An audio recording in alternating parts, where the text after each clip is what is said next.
Bismillahirrahmanirrahim. Alhamdulillahilladzi anzala ala 'abdihil kitab. Asyhadu an la ilaha illa huwal azizul wahhab. Wa asyhadu anna Muhammadan 'abduhu wa rasuluhul mustaghfirut tawwab. Allahumma shalli wa sallim 'alaihi wa 'alal ali wal ashab. Wa nas'alus salamata minal 'adzabi wa su'il hisab. Amma ba'du. Ikhwati wa akhwati rahimakumullah. Assalamualaikum warahmatullahi wabarakatuh. Bab ini sebetulnya bab yang sangat mudah dari semua bab yang ada dalam kitab ini.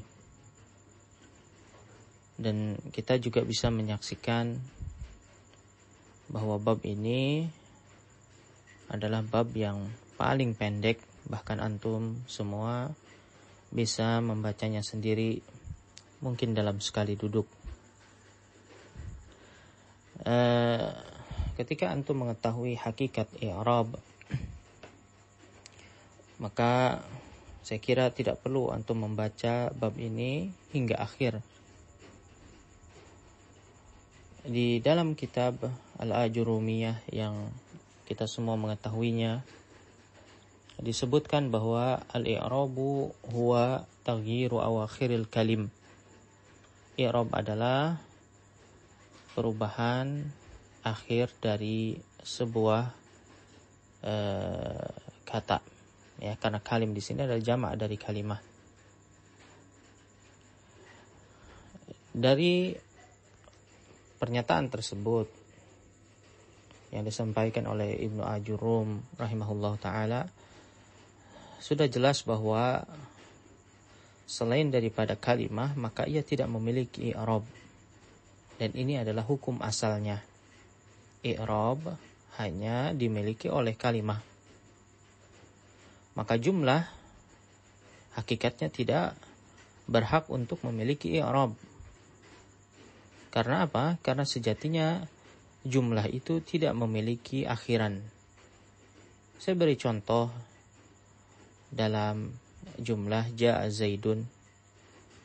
Ja'a Zaidun, apakah ia memiliki akhiran?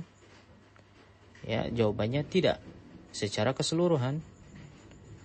Karena fathah merupakan akhiran dari fi'il ja'a, sedangkan dhammah merupakan akhiran dari isim Zaidun. Maka jumlah ja'a Zaidun tidak memiliki akhiran. Maka dari itu tidak heran ia disebut dengan la mahalla laha minal i'rab, yakni tidak memiliki kedudukan di dalam i'rab. Sekarang pertanyaannya, apakah semua kalimah memiliki i'rab? Maka jawabannya tidak. Karena Sibawayh menyebutkan jenis kalimah apa saja yang memiliki i'rab. Kata beliau, wa huruful i'rabi lil asma'il mutamakkinah wa lil af'alil mudhari'ati lil asma'il fa'ilin.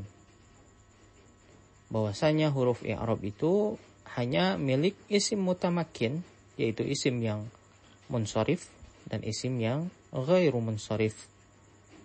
Kemudian yang kedua adalah milik fi'il yang mirip dengan isim fa'il. Apakah itu? Yaitu fi'il mudhari', ya, yang disebut dengan fi'il mudhari'. Dari ucapan Sibawayh rahimahullah ta'ala bisa kita simpulkan bahwa i'rab pada asalnya hanyalah milik isim munsharif dan ghairu munsharif saja. Tidak termasuk di dalamnya isim mabni dan huruf ma'ani.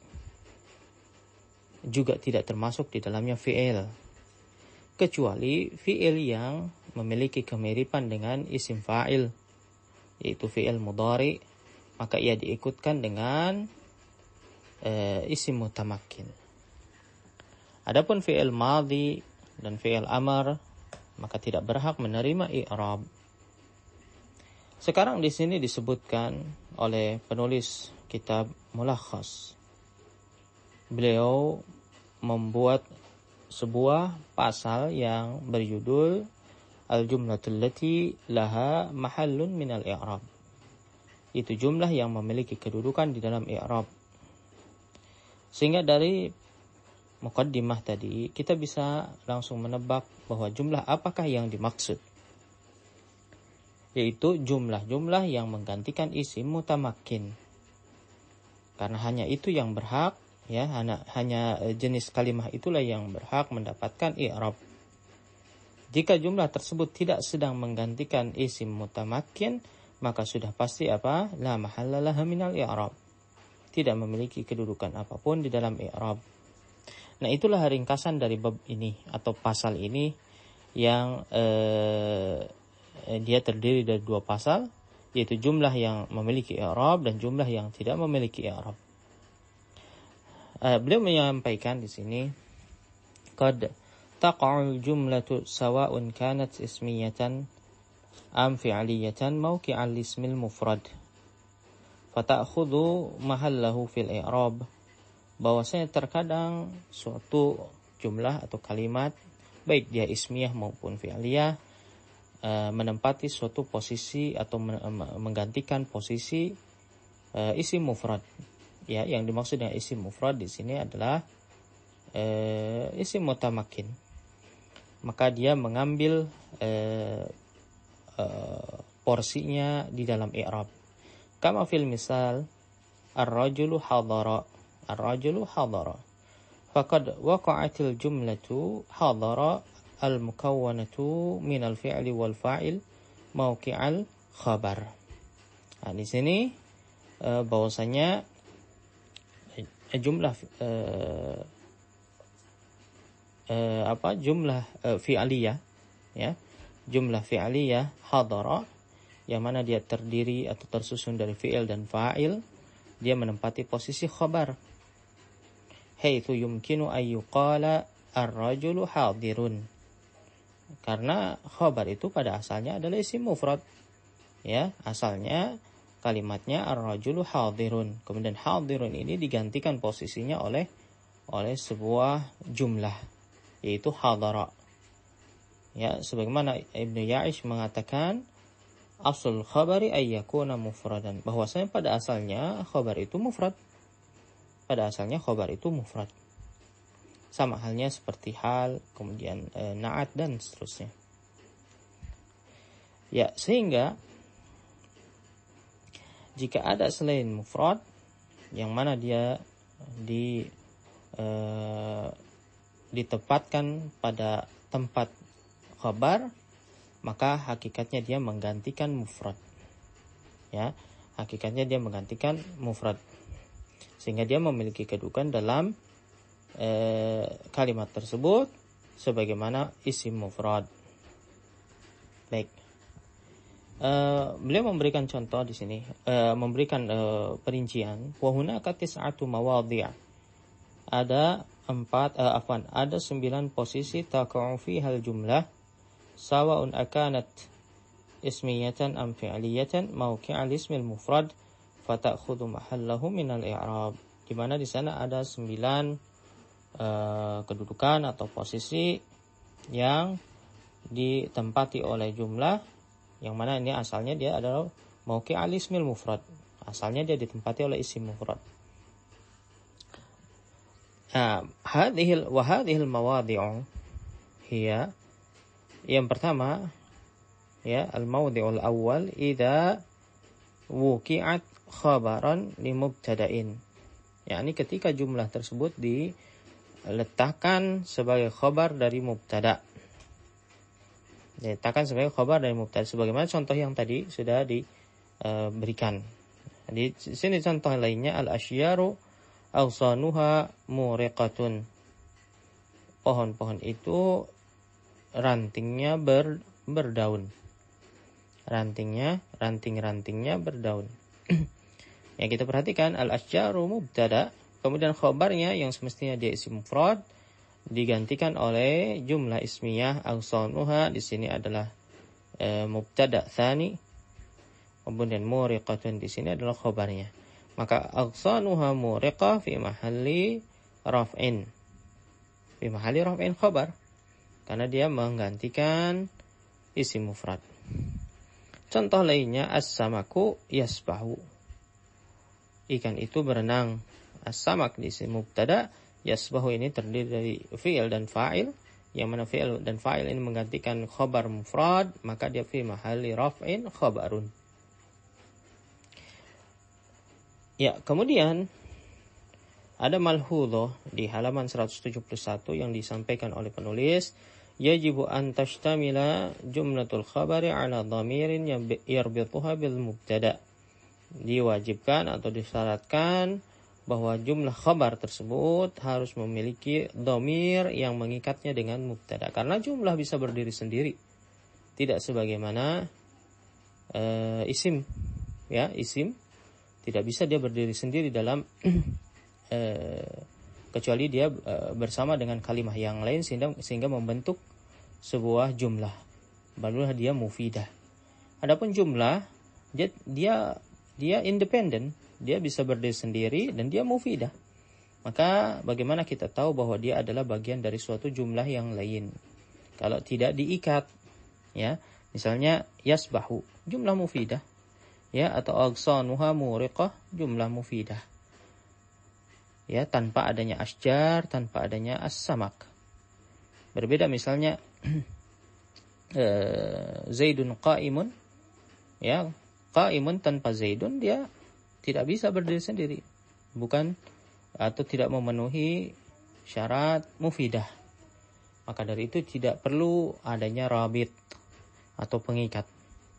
Berbeda dengan jumlah, maka dia membutuhkan pengikat untuk menandakan bahwa dia khabar dari mubtada yang sudah disebutkan. Ya, mana robitnya? Misalnya al-ashjaru agsanuha, ha di sini ini namanya robit, mengikat untuk menandakan bahwa dia adalah khabar dari ashjar. As-samaku yasbahu, yasbahu ada dhamir di sana, dhamir mustatir, taqdiruhu huwa ya'udu ila samak. Ya, harus ada dhamir. Kemudian yang kedua, idza wuqi'at khabaran likana au ihda akhwatiha. Ketika dia diposisikan sebagai khabar dari kana atau salah satu saudarinya. Ya, kalau dia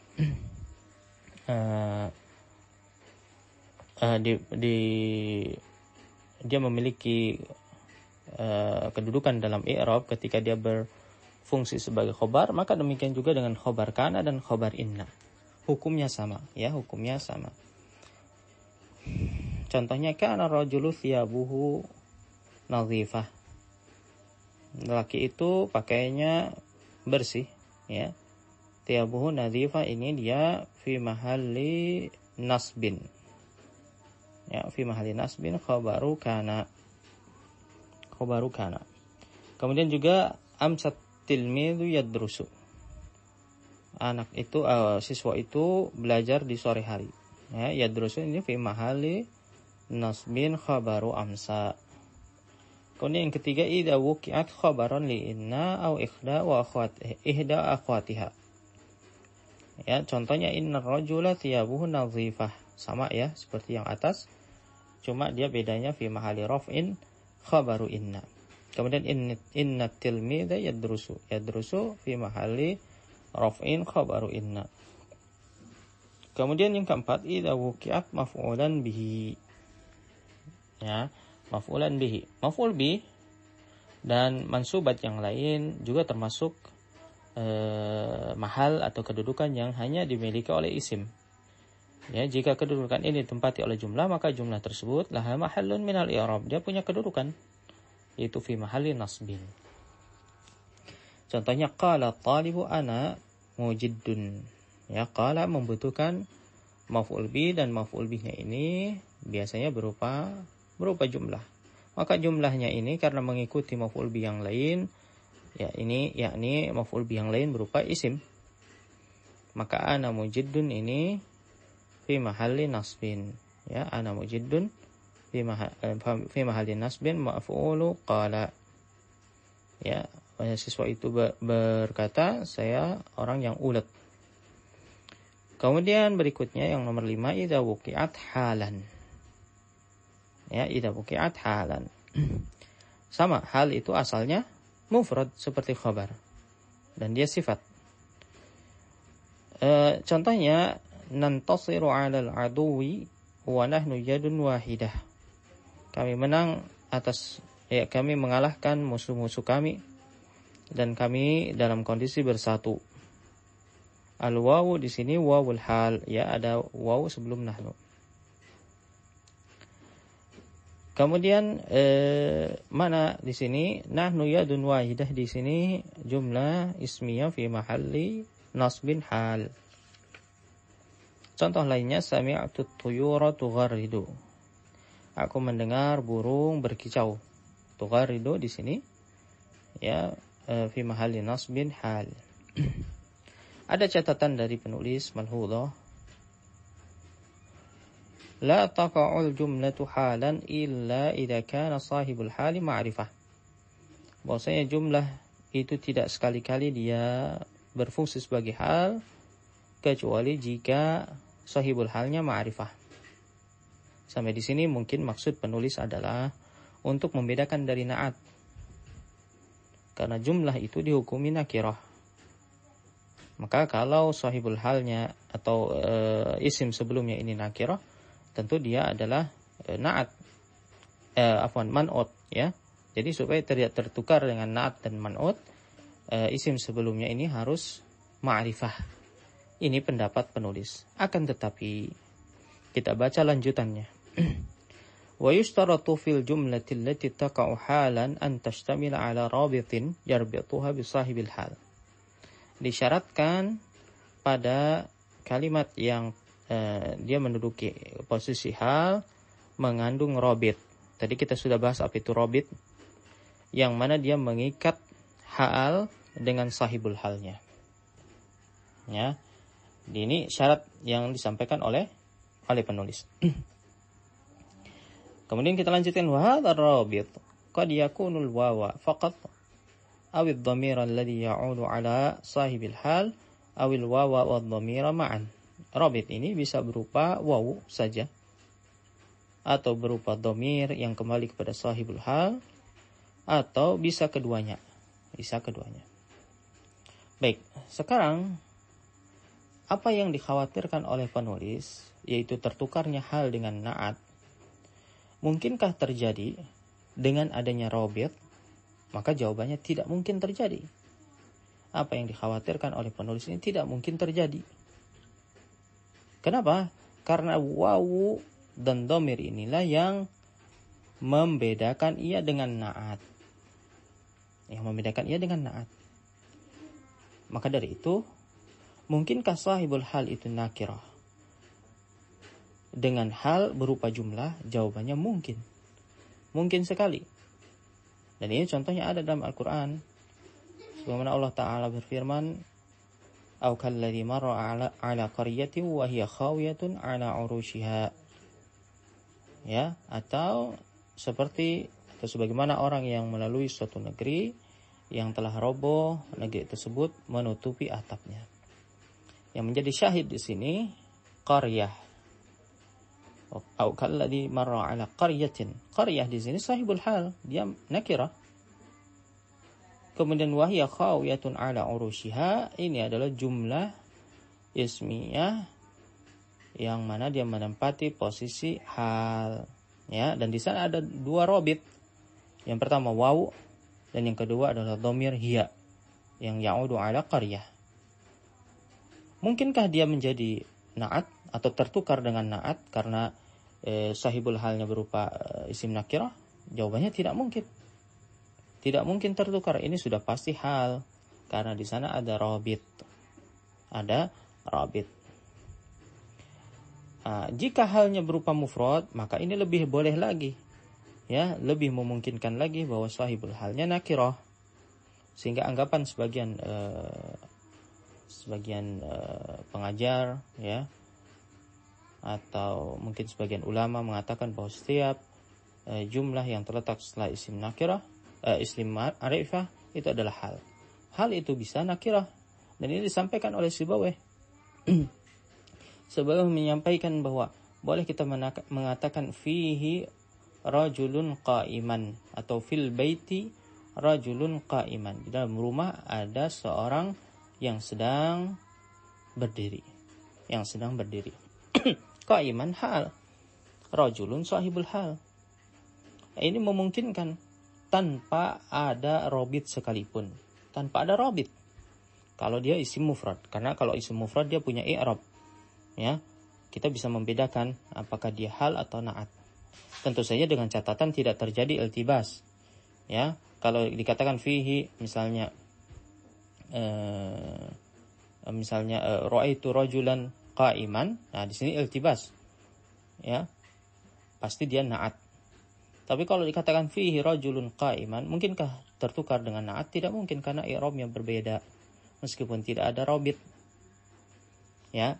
Jadi kira-kira itu pembahasan sedikit atau singkat ini. Nanti insya Allah kita lanjutkan satu kali rekaman lagi, semoga dimudahkan sampai kepada fasal kedua. Wassalamualaikum warahmatullahi wabarakatuh.